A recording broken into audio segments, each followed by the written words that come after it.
廿九號，搭第5日啊！冇錯。佢哋兩個已經嘗試咗呢個旅程中，唔係呢個旅程，呢啲人生中第一次。第一次乜嘢咧？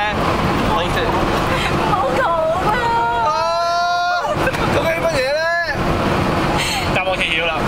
頭先咧，我哋就為呢個大自然出咗一分力嘅。澆灌啊！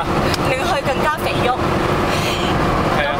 其實啊。當然啦，澆灌完之後，我哋就明白點解佢本身已經咁肥沃啦，個土地。啲樹都生得好好啦。明白點解神要創造樹葉同埋樹啦？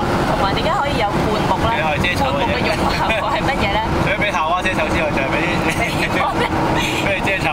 我哋幫助翻呢片土地咯。咁嗰一刻又有咩感受嚟啊？係咪同大自然融為一體咧？真係融為一體啊！不過我感覺到有啲草喺度撩緊我。有咩涼風吹嘅？涼風送過嘅感覺咧？有。你知唔知要好有技巧㗎？要好有技巧。係你講啊。咁我當時見到啲車咧，我就諗佢會唔會見到我咧？但係後來我就諗，其實見到都冇乜所謂，佢應該唔得我。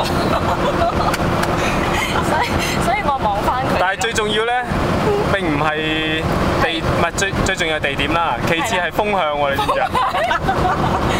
我覺得呢個咧對男仔嚟講比較重要啲咯，風向嗰係咪啊？隨時諗嘅唔係個地下喎。阿斌，你有冇咁嘅經歷啊？我已經 OK 佢 master 咗啦。好啦，聽日再見啦。